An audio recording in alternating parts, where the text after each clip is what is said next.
mi hermana. Que el Dios soberano, eterno, poderoso, Señor, les guarde, les bendiga en cada uno de sus pasos. Amén. El próximo mes tenemos nuestro mes de la Biblia. Si sabía eso, codele al que tiene al lado suyo, tenemos mes de la Biblia. Apréndase un versículo al menos el otro mes. Uno solito al menos. Yo les digo que uno, no sé el pastor, por cada semana de pronto un capítulo.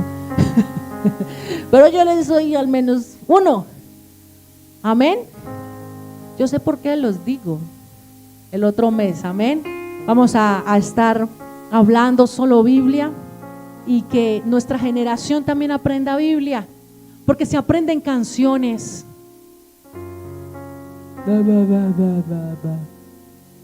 Que ni se entiende.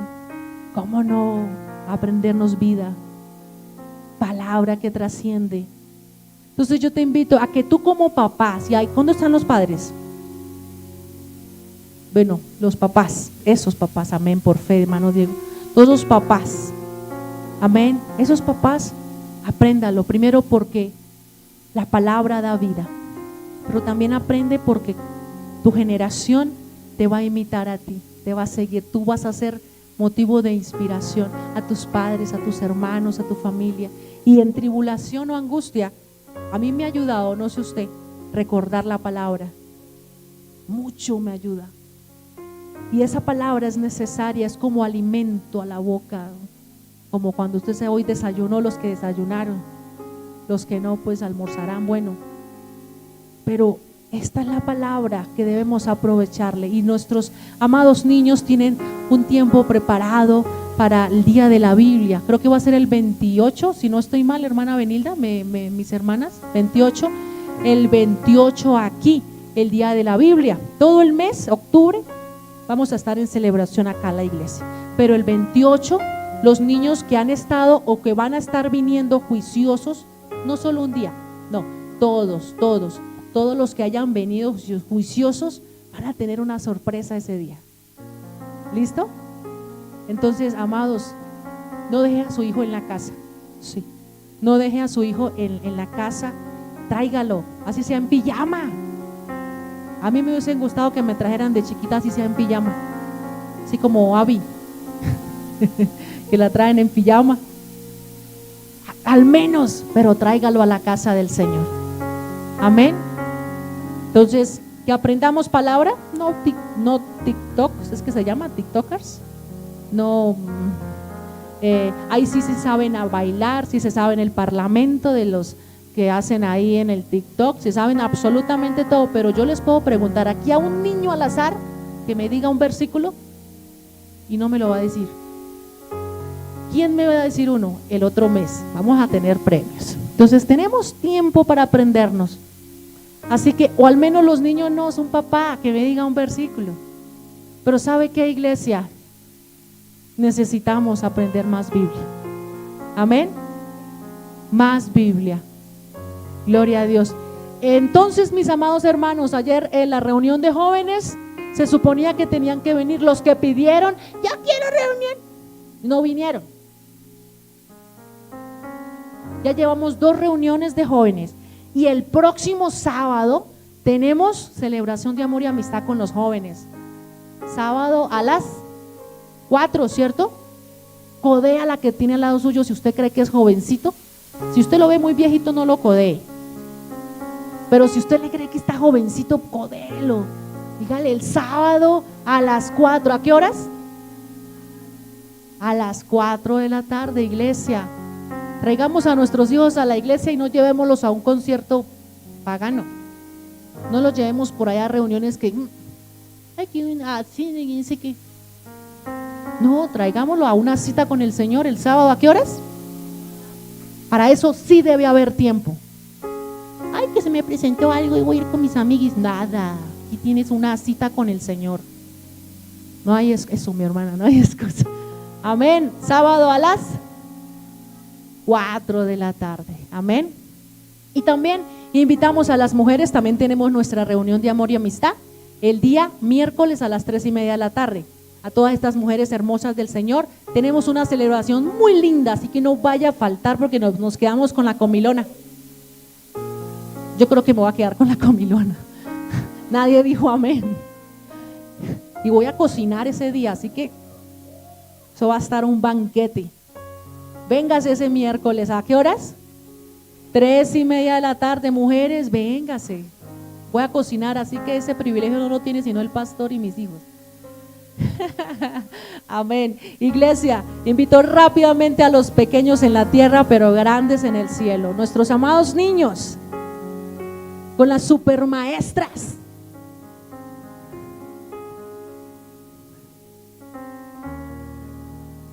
Señor.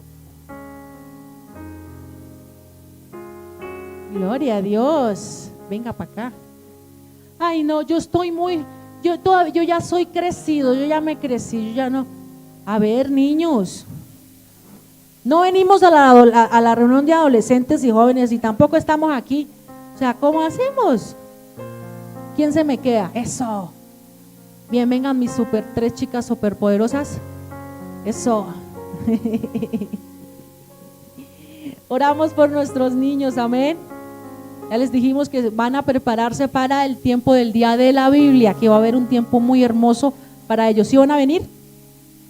¿Sí van a venir al día de la Biblia? Ay, ¿que cuándo es? ¿Quién se acuerda? Eso. ¿Sí van a venir o no? ¿Sí vas a venir? Sí, es un sábado. Oremos. Señor y Dios Padre, te doy gracias por nuestros niños. Gracias, Señor, porque tú los guardas, tú los guías, Señor, y los bendices, Señor. Gracias por ellos, Señor, porque tú les ayudas y tú los ayudas a crecer en ti y en tu palabra.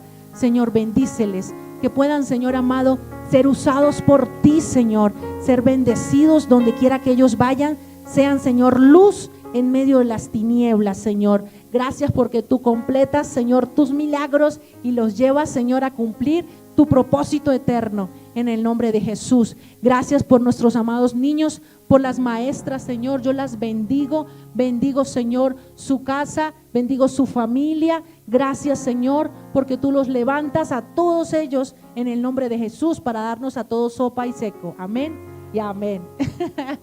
Vamos a darle un fuerte aplauso al Señor y ya pueden subir. Eso. Amén. Amén. Eso. Por si alguno estaba dormido.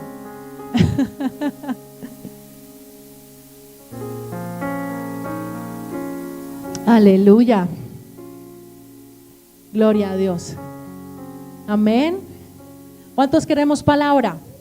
Si usted está sentado al lado de un compinche, por favor, sepárese o dígale no me hable por los siguientes 45 minutos para poder hablar, para poder escuchar la palabra del Señor. Entonces invito por acá a nuestro pastor.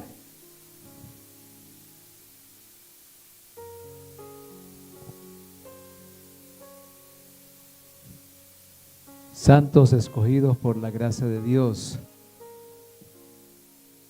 Dios los bendiga más.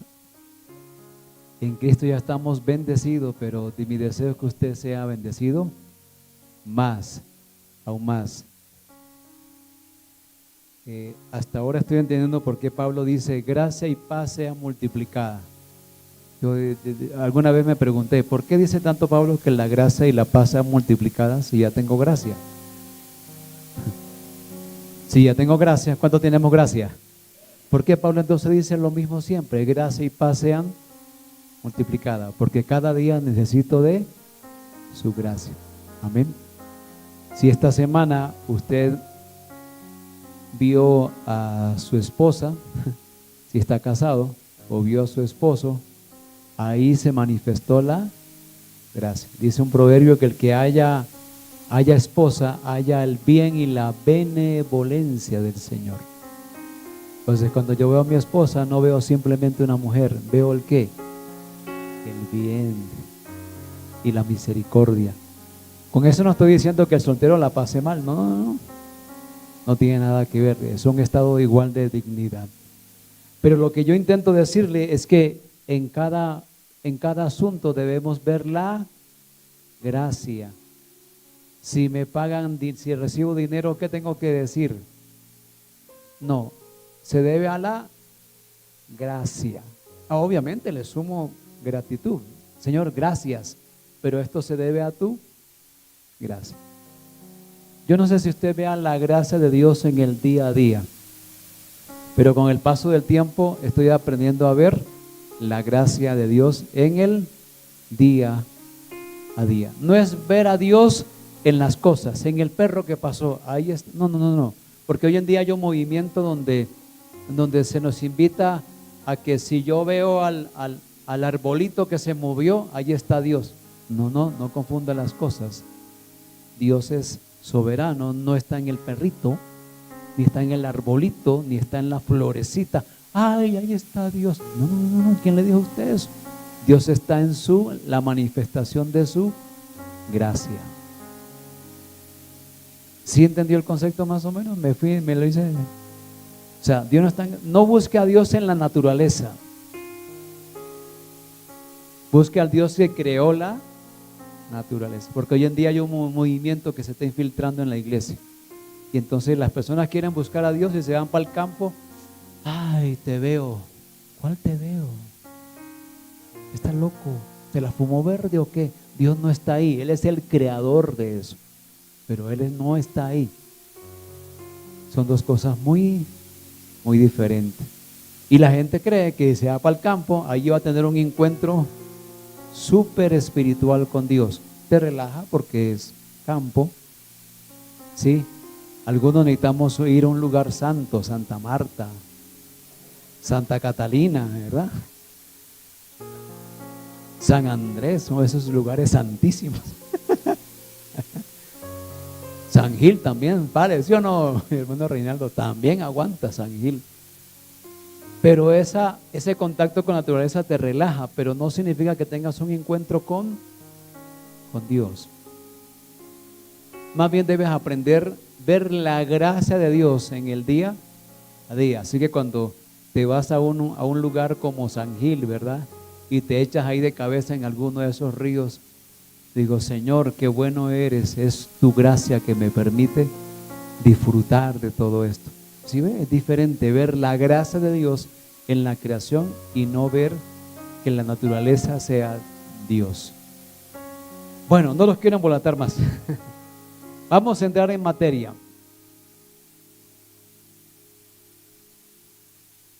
Vamos a entrar en materia. Vamos a ir a Evangelio de Lucas. Vamos a meternos hoy en la grande. El Evangelio de Lucas. Oh, caramba, se me perdió aquí.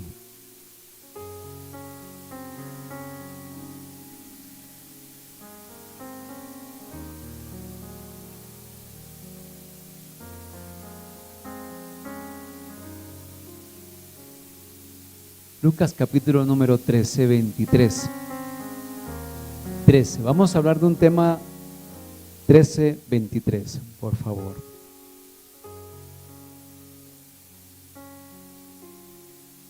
Voy a ponerme aquí una alarma para que me digan se acabó el recreo.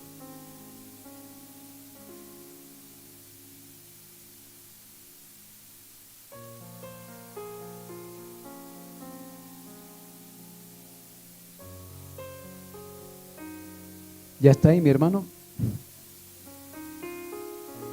Lucas 13, 23. En este capítulo Jesús responde varias preguntas. Si usted puede leer desde el 1, como es tan largo, no voy a enfocarme. La primera pregunta que responde en este capítulo Jesús es, bueno, ¿qué pasa con la gente que muere de una manera trágica? Y la respuesta de Jesús en los primeros capítulos, primeros versículos, es: el problema no es la forma de morir, el problema es si es salvo. Oiga bien, Jesús está respondiendo a una pregunta que a nosotros nos ha volado la cabeza durante mucho tiempo, es si la forma de morir tiene que ver con la salvación. ¿Tiene que ver la forma de morir con la salvación?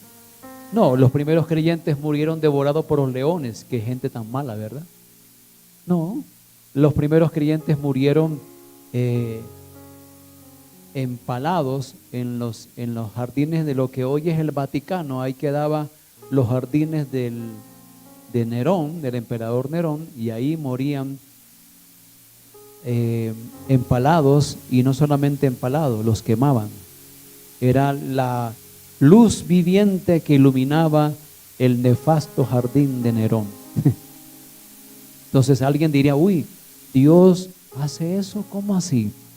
Pero la forma de morir no tiene nada que ver con la salvación, porque hay gente que quiere morir ¿cómo nos encantaría morir a todos? Ahí recostados, dormidos, que venga como decían antiguamente los poetas, la parca, ¿verdad? Y vengo por ti y usted diga, ay, sí, yo me voy. ¿Cierto? Nadie quiere morir de forma que trágica.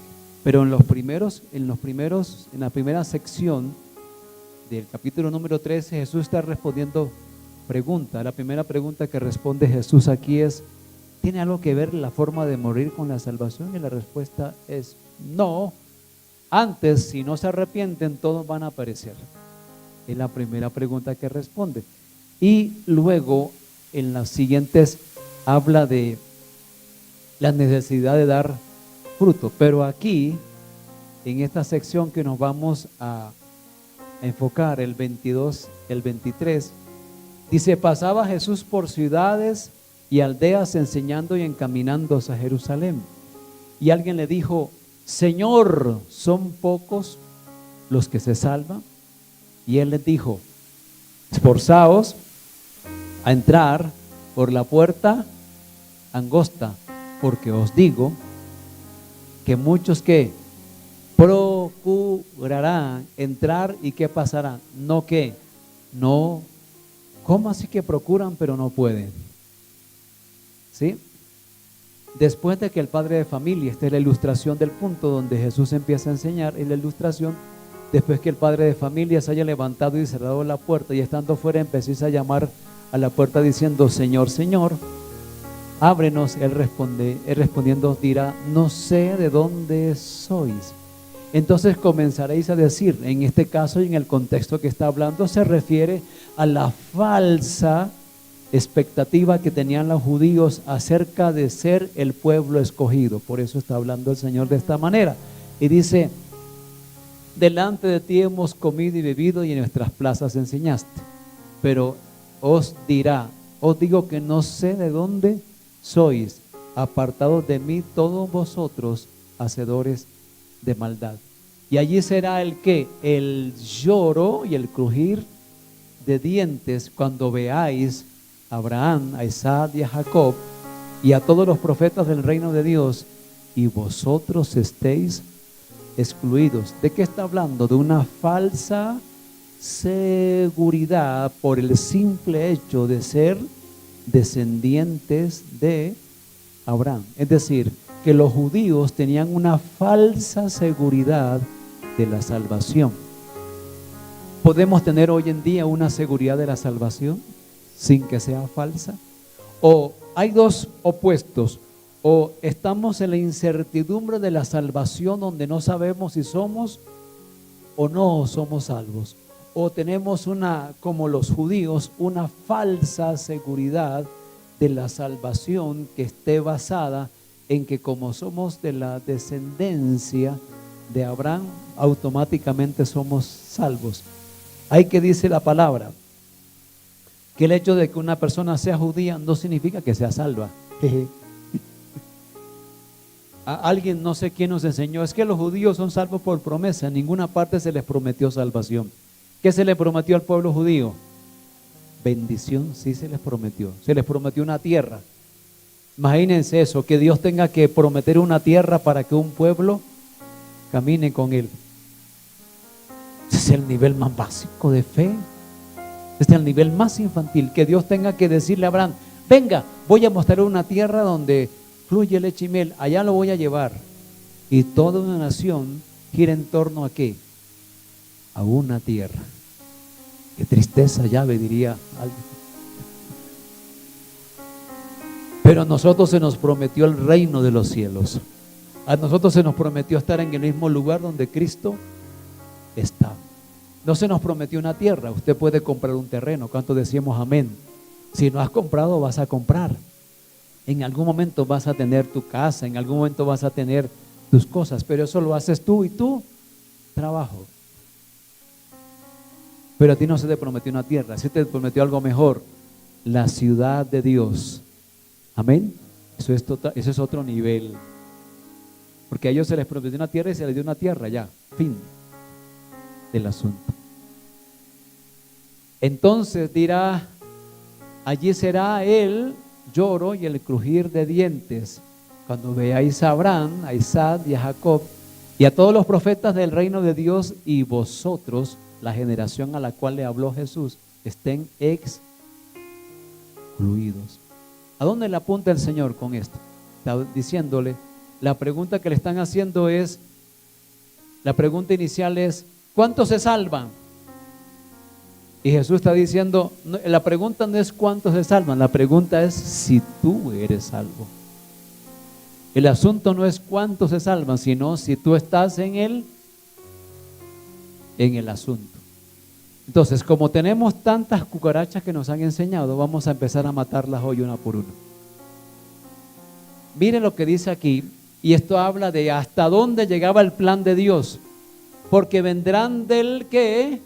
Oriente, occidente, del norte y del sur, y se sentarán a la mesa, una bella metáfora de lo que es compartir con Dios, a la mesa del reino de Dios. Y mira lo que dice, eso tiene que ver con los pueblos no judíos, porque dice, y he aquí que hay postreros. ¿Quiénes eran los postreros? Los no judíos. ¿Sabe qué decían? Los judíos de los no judíos, que nosotros los no judíos éramos la carne que iba a alimentar el infierno. Así nos tenían.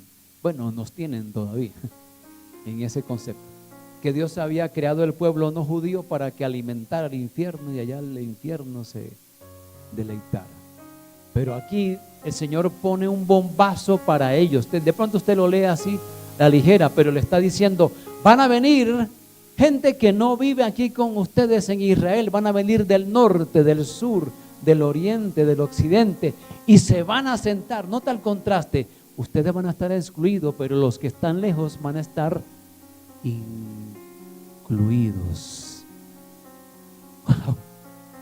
Es decir, le está dando un asunto grueso de la salvación. Le está diciendo, señoras y señores, Israel va a ser excluido, y los que están por allá, que ustedes los consideran carne del infierno, abonos para el infierno, de eso dice, muchos van a estar ¿qué? Sentados a la mesa del reino de Dios. Y como los judíos consideraban a los judíos, a los no judíos, como los que postreros, entonces el Señor le suelta otra gran perla. He aquí, hay que postreros que serán primeros, y los primeros que serán, ¿quiénes se consideraban los primeros? Ajá. ¿Y dónde están ahora? De últimos. Y los que ellos consideraban, todavía nos consideran de últimos, ahora estamos ¿de qué?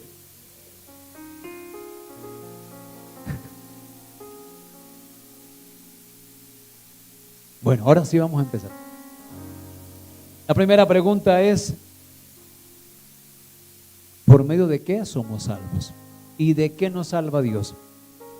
Empecemos con la pregunta esencial, es ¿de qué nos salva Dios? ¿Qué es la salvación? Según el texto en griego es seguridad de algo. La seguridad de ser preservado de un peligro. Perdón. Entonces, ¿Dios de qué nos salva? Algunos diríamos, Dios nos salva de la condenación. Pero si usted lo sabía, Dios creó la condenación antes de la fundación del mundo para el diablo y sus ángeles. ¿Sí? El problema es que lo que nosotros sabemos de la condenación son lo que algunos teólogos llaman metáforas aterradoras. ¿Cómo describe el Evangelio la condenación? Un tema que muy pocas iglesias hoy en día están hablando, porque es desagradable hablar del tema del infierno, ¿verdad? Ahora, hay 3 palabras en griego que se traducen lo mismo, pero no es igual, hablando del infierno. La primera es Hades, que se refiere al mundo espiritual donde están todos los muertos. Y el paraíso, que es otra palabra que se refiere a los muertos redimidos. Y Hades se refiere a los muertos no redimidos. ¿Cómo es? Hades se refiere a los muertos que, no, ¿dónde estaba el rico? En él, ¿dónde despertó? En el Hades. La palabra es una palabra griega para referirse a un dios de la mitología griega que supuestamente controlaba el inframundo, ¿verdad? Según la mitología griega, pero aquí se usa para describir dónde están los muertos no redimidos. ¿Están en el infierno? No. ¿Ninguno todavía ha estrenado? Ninguno. Están en ese lugar, que es un lugar que, según lo que nos describe el texto bíblico, es un lugar donde están atormentados, pero tienen una conciencia de lo que dejaron atrás. Familias, hermanos. Qué terrible debe ser a alguien que esté en ese lugar y se acuerde que tiene hermanos y que tiene familia y que no sabe a qué hora cataplum aterrizó la abuelita, cataplum aterrizó el papá ahí, ¿verdad? Lo que se nos dice el texto es que después de la muerte sigue la vida. Después de morir, las personas son conscientes de que están en ese estado y que corrige el error teológico de que después de que se muera, la gente va a ese lugar y Dios las va a destruir por completo. No, la vida sigue. Sigue. Bueno, no es el tema, pero lo que te quiero decir es que la condenación, lo que cuando tú empiezas a estudiar las metáforas aterradoras de la condenación. Primera metáfora nos habla del lloro y el crujir de ¿qué? De dientes. ¿Qué es eso? ¿De qué está hablando? ¿Cuántos que en los seres humanos crujimos los dientes?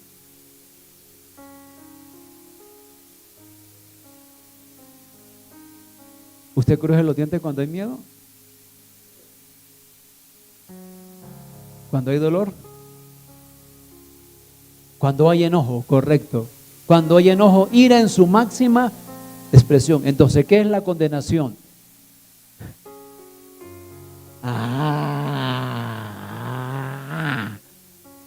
Es decir, que no es simplemente, después vamos a mirar otras metáforas, como el lago de fuego. ¿Es el infierno un lago de fuego?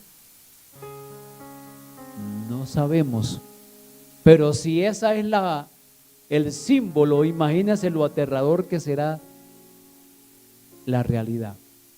El símbolo es lago de fuego y azufre. Otra metáfora aterradora, donde el gusano de ellos no muere. ¿En el infierno van a haber gusanos?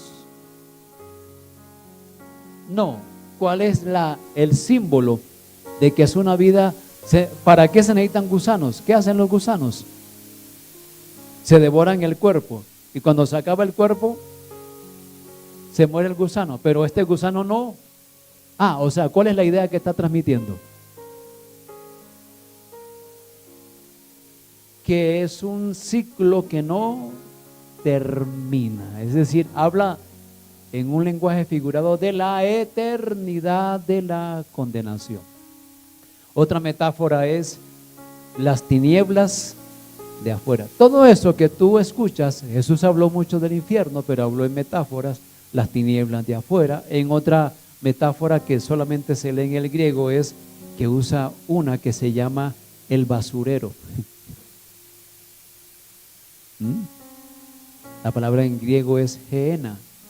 Se usaba esa palabra para hablar del como, ¿qué te digo yo aquí? Como en Perú hay un basurero, ¿verdad? ¿Cierto? Pero allá no queman la basura. En Jerusalén había un basurero donde quemaban la basura y olía, ya tú sabes a qué huele la basura, ¿cierto? Entonces Jesús usa la misma figura de la basura para hablar del infierno. Lástima que en español solamente se lee infierno, pero en el griego se distingue para decir que serán echados al basurero.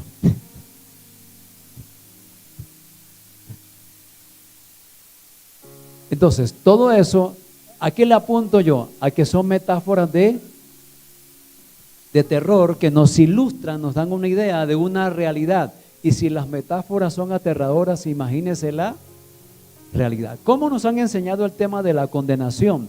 Que el diablo es el que manda en el inframundo, ¿verdad? Y que allá está con un trinche, según lo que nos enseñó Dante Alighieri en la Divina Comedia. Es un libro que creo que todos ustedes alguna vez leyeron, y él dice que hay anillos o niveles de condenación y niveles de elevación en la salvación. Entonces, allí nos pintó una realidad donde habían demonios chuzando a las personas, no chuzándole al teléfono, no, sino con un tridente que atormentando a la gente. Entonces, de ahí se transfirió la idea de que Satanás es el que gobierna abajo y entonces él es el que atormenta. No. La Biblia dice que ese lugar fue preparado para él, entonces no es ningún reino de Satanás. Él va ahí de cabeza allá.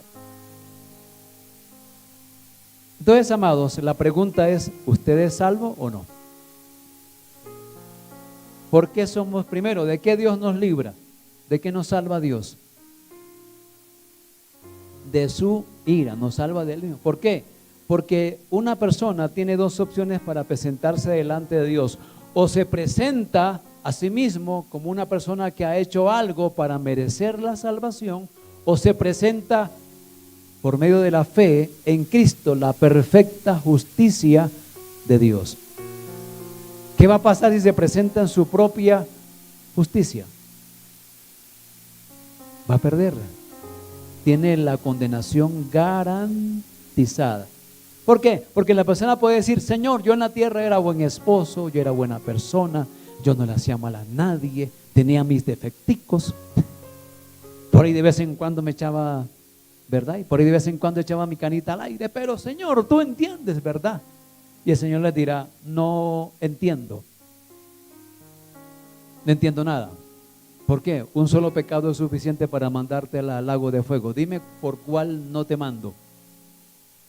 Si con uno solo es uno solo. ¿Por cuántos pecados Dios sacó a Adán? Por comerse un fruto. Por uno solo. Si Dios es perdonador, ¿por qué no los perdonó? Si Dios es misericordioso, ¿por qué no los tuvo misericordia? Dijo: no se preocupen, muchachos, aquí, chito, calla, aquí no apaguen las cámaras del huerto, y aquí no pasó. ¿Por qué Dios no perdona a Adán y a Eva? Porque era un asunto de la santidad de Dios, de la justicia de Dios. Entonces, una cosa es la misericordia de Dios y otra cosa es la justicia de Dios. Son dos cosas diferentes. La pregunta entonces es: ¿usted es salvo? ¿Por qué la mayoría no dijo nada? ¿Tiene dudas? Bueno, voy a quitarle las primeras dudas. Vaya conmigo rápido a Efesios capítulo número 1. Efesios 1.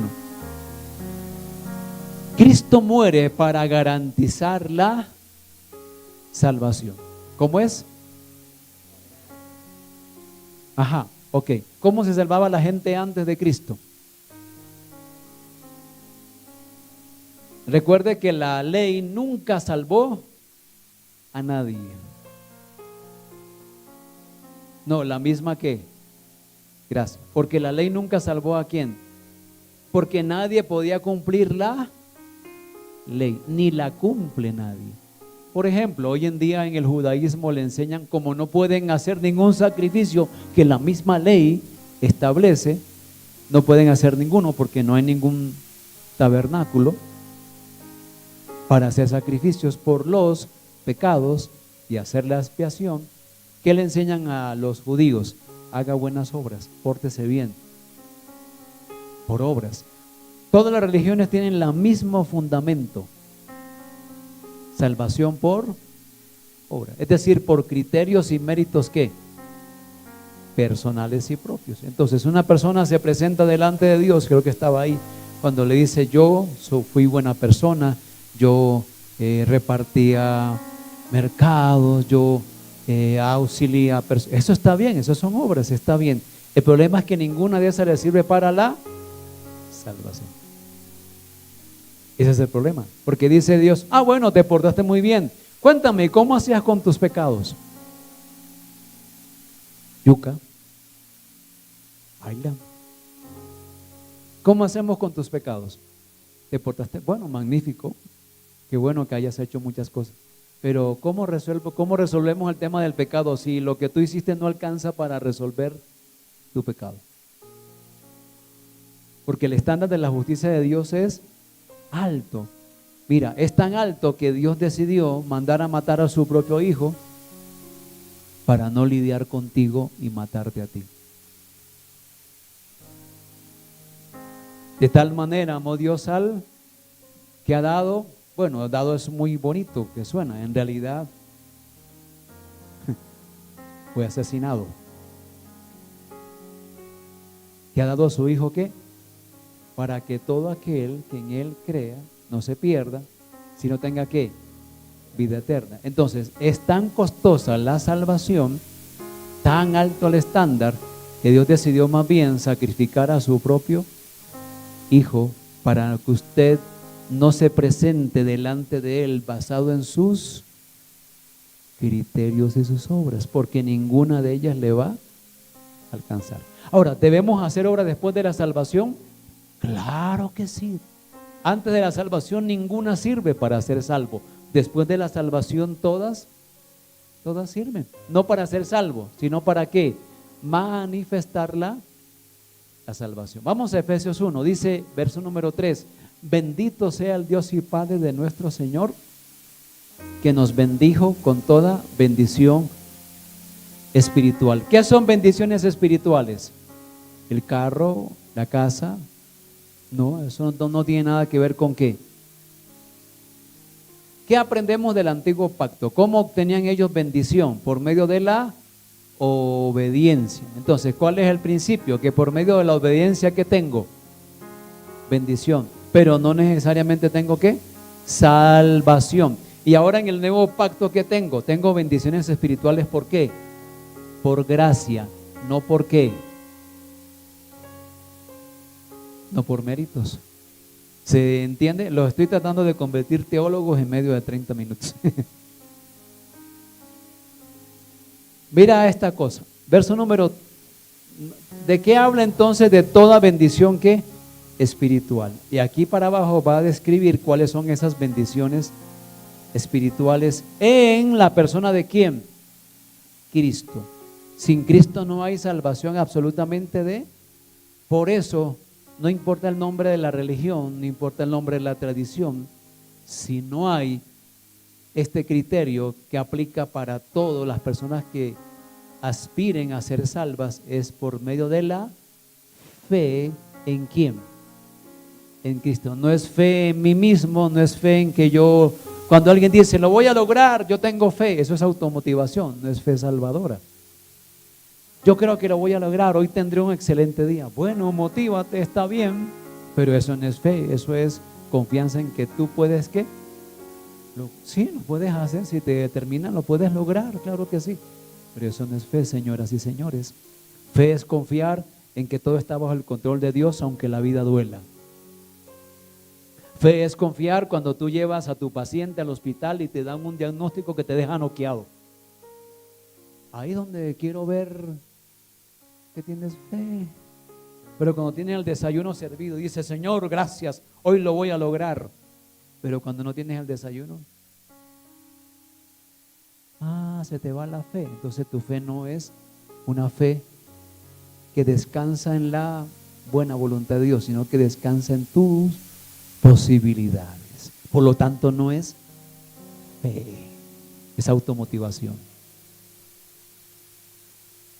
Ahora mire cómo dice, primera bendición espiritual en Cristo, verso número 4, ¿qué nos dice? Según nos escogió en quién.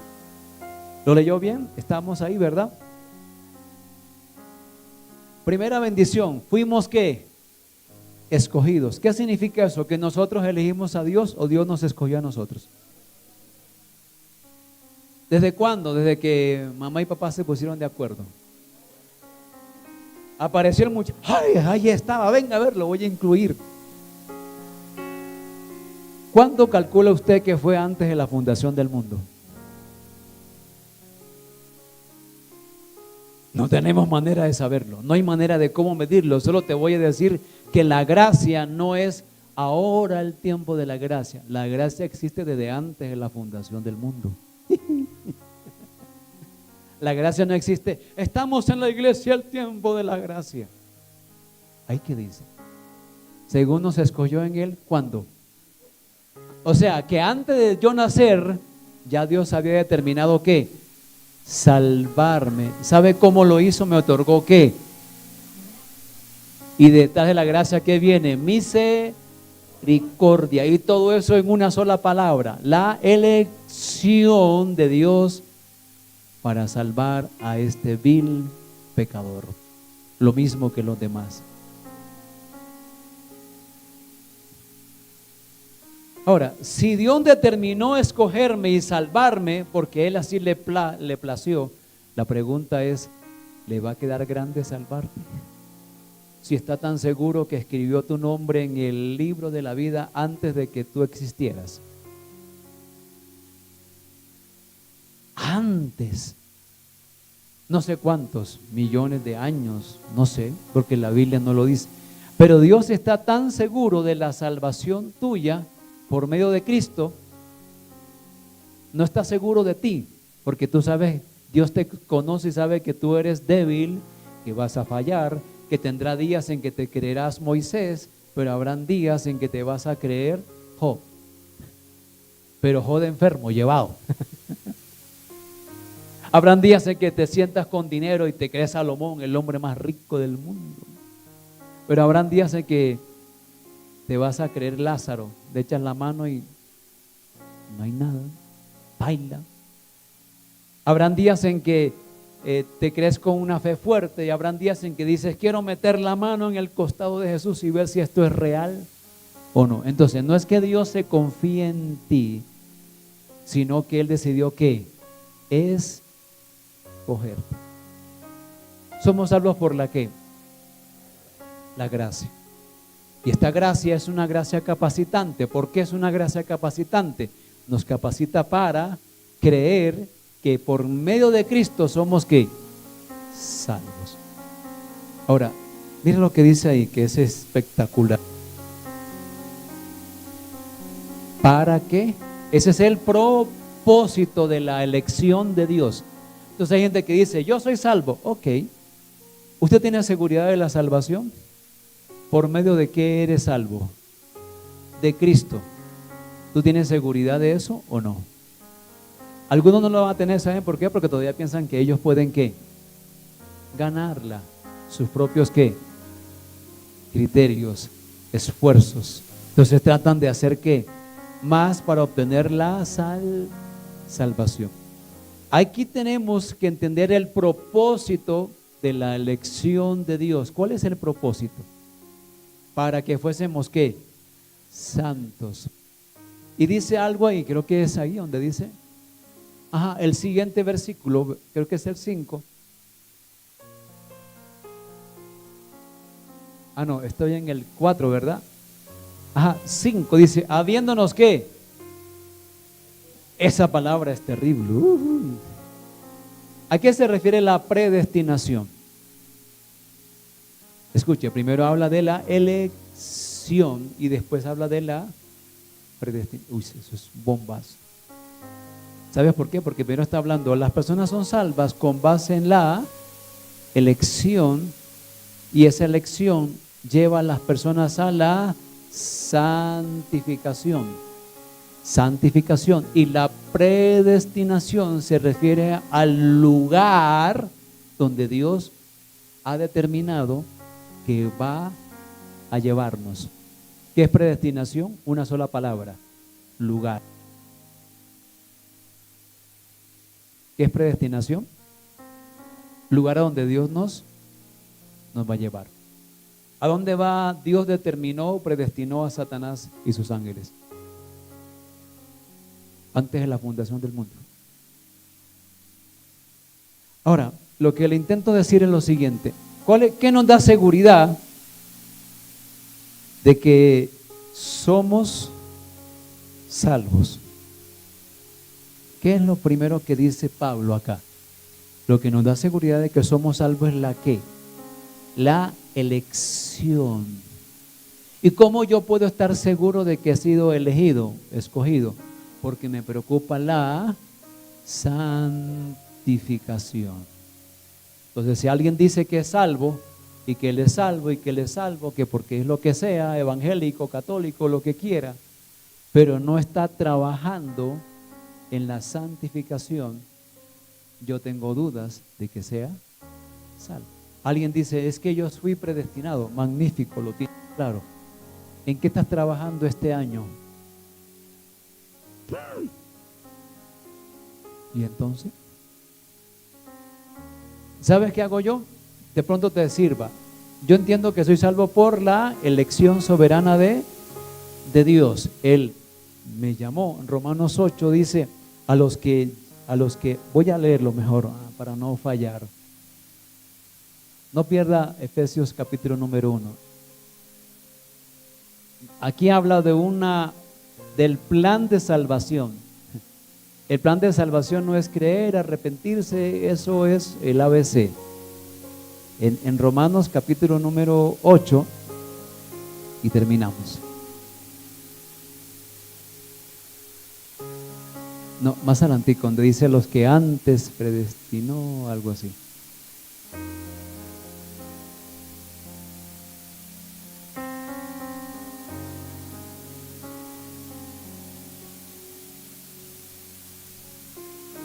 Verso número 28 y 29. ¿Qué nos da seguridad? Nos da seguridad que la elección de Dios, y nos da seguridad que si Dios determinó salvarnos y escribir nuestros nombres desde antes de la fundación del mundo, lo que Dios determina lo hace. Oiga bien, lo que Dios determina lo hace. No hay nada que pueda arruinar ese plan. Ni siquiera usted. Ni siquiera usted mismo puede arruinar esa determinación de Dios, ni hacerlo cambiar. ¿Por qué? Porque si fuera por mí, ya hace rato hubiera abandonado esto. Ya hace rato me hubiera vuelto al mundo. ¿Sabe qué piensa la gente cuando falla? Ya no tengo otra oportunidad. Entonces, todo aquel que ha sido predestinado para salvación, ¿en qué trabaja? Santificación, porque entiende que el propósito de la predestinación es la santificación. Leamos ahí, ¿qué estamos ahí? Romanos 8 y terminamos. 8:28. Y sabemos que los que aman a Dios, todas las cosas le ayudan a bien. Y luego el apóstol hace una claridad y una precisión. Esto es a los que conforme ¿a qué? ¿Cuál es el propósito? No, el propósito es exacto, ese es el propósito de qué? Del llamado, ¿verdad? Entonces, fuimos ¿qué? Llamados, y como fuimos llamados, aquí dice, esto es a los que conforme a su, ¿cuál propósito? ¿El mío o el de Dios? Oh, correcto, el de Dios son ¿qué? Llamados. Y dice, porque los que antes ¿qué? ¿Qué dice ahí? ¿Antes qué? ¿Cómo así? Lo que está diciendo Pablo es que Dios me conocía antes de nacer. Y después de que, antes de cuando me conoció o en su mente Él me concibió, ¿cuál es el siguiente paso? ¿Me qué? Predestinó. ¿Y después qué dice? A los que predestinó, ¿qué pasó con ellos? Ajá, y luego ¿qué más sigue? Ajá, y ahora el 30. ¿Y a los que qué? Predestinó, ¿qué pasó con ellos? Ajá, o sea, miren cómo es la cosa con el plan de salvación. Primero Dios que te conoció antes de que tú y yo naciéramos. O sea, ¿tú por qué dudas de tu salvación si Dios está seguro? ¿Tú por qué dudas de tu salvación si Cristo ya pagó por ti, murió por ti? Entonces, la mejor forma de cuidar tu salvación, porque eso es un cliché cristiano, cuida la salvación. En vista de los clichés cristianos, vamos a usarlo un cliché cristiano. Cuide la salvación. ¿Y cómo rayos la cuido? Trabajando en la correcto. Entonces, si hoy te mueres estando trabajando en la santificación, ¿eres salvo? ¿Por qué?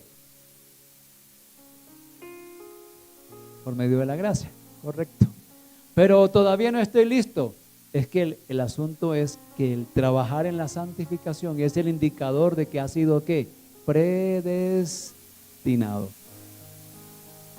¿Cierto que sí? Luego, ¿qué dice? A los que predestinó, a estos también ¿qué?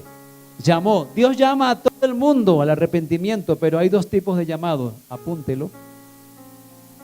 Un llamado que es un llamado general, cada vez que se predica la palabra, cada vez que alguien oye la palabra, cada vez que alguien lee la palabra, Dios está llamando a todo el mundo al arrepentimiento. Ese es un llamado ¿qué? General. Pero hay un llamado especial que Él hace a los que Él ya tiene ¿qué? Correcto. Y ese llamado es eficaz. Un ejemplo. Mateo estaba ahí, su vida era una vida asegurada económicamente, tenía un trabajo permanente, era riquísimo. Y pasa el Señor, no le hace una oración de fe, no dice, ven, pecador, hijo del diablo, arrepiéntete. Ora, busca a Dios, busca. ¿Qué hace el Señor? Da una orden. ¿Qué le dijo? Sígueme. Y cuando Dios ordena algo, ¿sabe qué pasa? Toda la creación obedece. Pero cuando Él hace un llamado especial, no importa dónde estés tú, Dios te saca de allá. Y mira, pasa el Señor, lo mira, le dice, sígueme. Algo así como si hubiera sido el Chapulín Colorado, sígame lo bueno, ¿verdad? Sígueme, da una orden. ¿Y sabe qué hace Mateo? Mateo no dice, ¿será? ¿Y por qué? Yo estoy bien, no necesito nada de ese rabino. ¿Qué? ¿Qué me va a dar que ya yo no tenga? ¿Sabe qué hace él?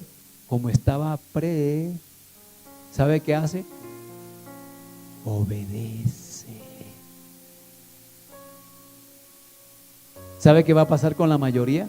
Están en rebelión contra Dios, están en oposición. Dios los llama y ellos no obedecen. Entonces no te extrañes, porque eso es lo natural del pecador, rechazar, resistir la gracia y el llamado de Dios. Entonces hay dos tipos de llamados, el llamado general y el llamado ¿qué? Ese llamado va a ser un llamado eficaz, que no necesita oraciones de fe, sino que Dios llama al pecador y le dice, no le dice Josecito, no le dice Luisito, no, da una orden, porque Él lo conoce, no tiene que decirle por el nombre, no tiene que llamarlo por el nombre, Él lo conoce y le da una orden impresionante, sígueme. Y esa orden es tan poderosa que el pecador suelta todo, aunque esté en la mejor oportunidad de su vida, en el mejor momento de su vida, y le obedece. Es un llamado que es especial, es un llamado eficaz. ¿Cuántas veces no hemos hecho llamados, verdad? La gente, venga para acá, reciba a Cristo. Y había un borracho ahí entre la multitud que decía, vamos a colaborar al pastor. Y venga adelante y de rodillas reciba. Son buenos intentos, pero son intentos en la carne. Bien intencionado, de pronto sí. Usted sabe que hasta 1800 y pico, el que se inventó los llamados al altar para recibir a Cristo se llamaba D.L. Moody. De resto, de 1800 para atrás, nunca hubo llamados al altar. De ninguno. Se los inventó D.L. Moody. Averígüense. Moody. M-O-O-D-Y. Moody se pronuncia. Él fue que se inventó de pase aquí y vamos a orar para que usted repita la oración del pecador y así es automáticamente salvo. A los que predestinó también que llamó. Y a estos también que hizo, justificó. Y a los que justificó también los... ¿Cuándo es que Dios nos va a glorificar?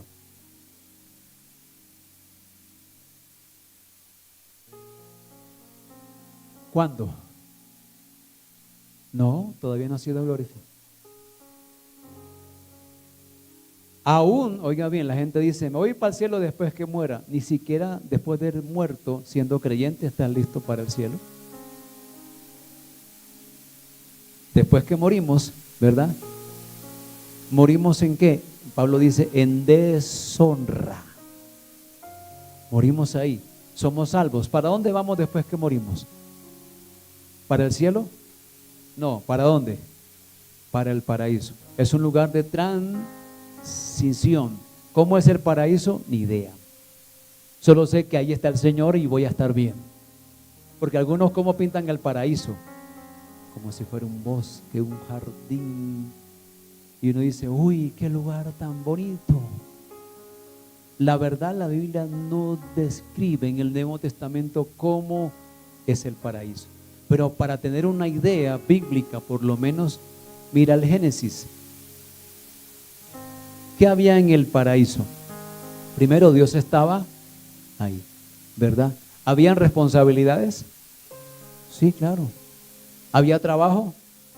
O sea, el cielo no va a ser un lugar que vas a cantar por toda la eternidad. Aleluya, aleluya, aleluya, aleluya. Sería un lugar demasiado aburrido. Tú cantar delante de Dios cuando hay mucho por hacer y aprender. O sea, la responsabilidad que tú tienes ahora aquí es el entrenamiento para una mayor. Si tú no eres responsable aquí, por eso el Señor dice, si eres fiel en lo, ¿qué es lo poco? La cantidad de años que Dios te da, los recursos que Dios te da, la gracia que Dios te da ahora. Eso es que, si tú no aprovechas eso, cuando vayas al cielo, no se te puede asignar responsabilidades ¿qué? Mayores. ¿O usted qué cree? ¿Que el ladrón en la cruz qué va a recibir? Una vida que pasó raspando, como cuando te persigue una vaca y tienes que cruzar el alambre. Y uno, ¿qué pasa cuando está, no sé usted si alguna vez ha estado en esa situación o ha pasado alambres alguna vez cerca de alambres, ¿cierto? ¿Cómo es cuando uno cuando va despacito, uno pasa ahí, pero cuando uno tiene prisa, ¿cómo es el asunto? Y después no se revisa y la camisa está rota y tiene por aquí algún raspado y dice uno, bueno, dejé hasta la camisa en el alambre, pero pasé. ¿Cómo pasó el ladrón en la cruz? Así, con la camisa en el alambre lo dejó. Ahí, ¿sí? Hay gente que vive como ladrón en la cruz. Creyentes aquí sentados que viven como el ladrón en la cruz. Están pasando. Y escuche, una vez que hemos sido salvados, tenemos altas responsabilidades. Y las responsabilidades son asignaciones que Dios nos da, porque este es el entrenamiento para una responsabilidad mayor que tú y yo no tenemos idea. Este simplemente es el entrenamiento. En lo poco has sido fiel, sobre lo mucho. Pero la gente quiere que es dinero. No, papi. No se trata de dinero. Si tú no eres fiel en el diezmo, imagínate cómo Dios te va a dar lo tuyo allá. Si el dinero simplemente es papel moneda, ¿cómo Dios te va a dar riquezas verdaderas si no eres fiel en lo poco? Entonces, ¿cómo te vas a presentar delante de Dios? ¿O en la justicia tuya o en la justicia de Cristo?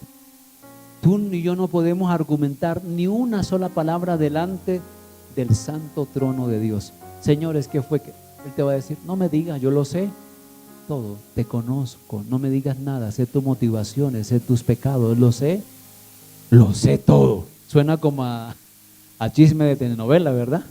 Lo sé Todo, nada se nos escapa.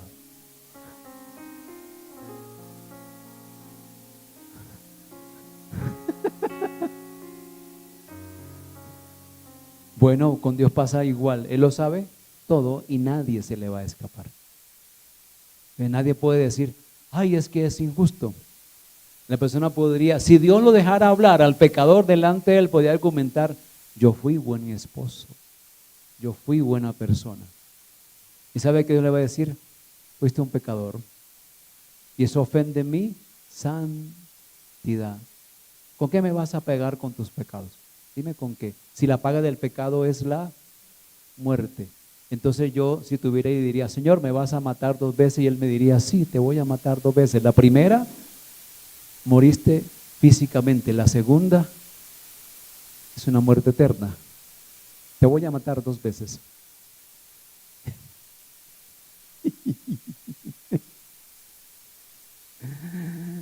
Ahora, estoy intentando, como ya dije, que se vuelvan teólogos en 5 minutos, pero el tiempo se me fue, así que se acabó la fiesta.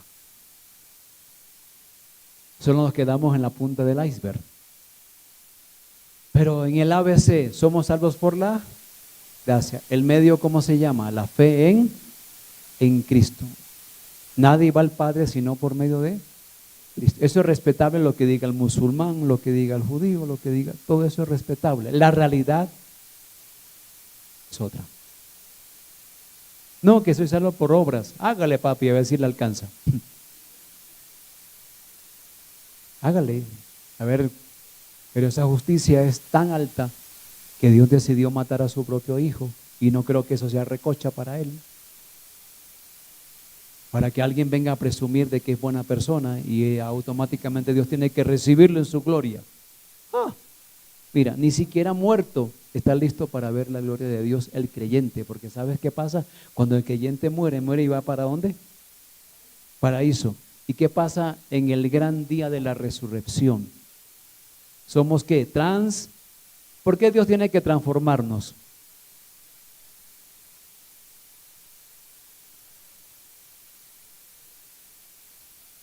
¿Por qué tiene que transformarnos si ya somos salvos? Porque la única manera de estar delante de la santidad de Dios es que Él mismo nos dé un cuerpo que resista la santidad. Le dijo a Moisés, no me verá hombre y vivirá. Entonces, aún muriéndote en la fe y te vas para el paraíso, todavía no estás listo para el cielo. Dios tiene que darte un nuevo cuerpo y ese nuevo cuerpo es la única manera en que tú resistas la santidad de Dios y poder estar delante de Él. ¿O por qué crees tú que los querubines que nunca han pecado se tapan la cara, se cubren los ojos y solo se limitan a decir santo, santo, santo? Los que nunca han pecado. Y nosotros que somos una... ¿Tú qué crees? Aquí llegué yo. Yo me imagino los querubines levantando un ala y ese man, ¿quién es?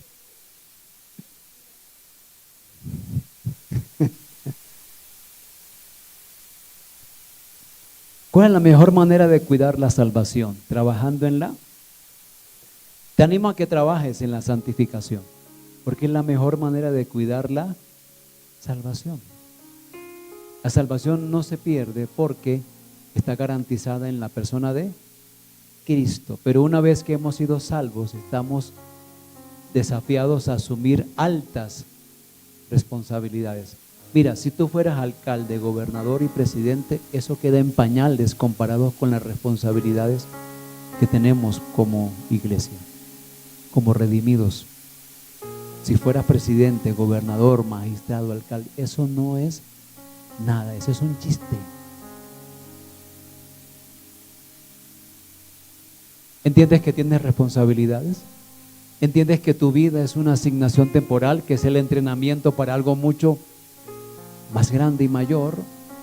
¿Entiendes que es mejor pensar en una vida recompensada y no siempre una vida bendecida? ¿Cuántos queremos vivir o tener una vida bendecida? Claro, ¿qué tenemos que tener? ¿Verdad? ¿Qué queremos tener? Bendiciones. Que Dios nos bendiga. Pero ¿qué es una vida recompensada? Que aquí en la tierra asume la responsabilidad y así no recibas en esta tierra, Dios en la siguiente nivel te da una asignación mucho mayor. ¿Tú qué crees? ¿Que vas a estar cantando el resto de la eternidad y te vas a volver obeso? Porque eso es lo que pintan angelitos rechonchetes con problemas de obesidad volando. No sé si esas alas resistan. Así pintan a los angelitos ahí, ¿verdad? Y uno se cree esa idea tonta del cielo. En el cielo va a haber responsabilidades. Por eso, iglesia amada, si eres salvo, si Dios te predestinó, si tú entiendes que la elección de Dios está sobre ti, tú no puedes asumir tu vida de una manera indiferente o irresponsable. Tienes que ser coherente con las responsabilidades. Señor, queremos crecer. Señor, gracias por salvarnos desde antes de la fundación del mundo. Tu gracia es atemporal, no tiene un tiempo. Empieza desde la eternidad y termina en la eternidad. Tu gracia es otorgada a personas que no lo merecen ni tienen los méritos para obtenerla. Pero detrás de tu gracia viene misericordia.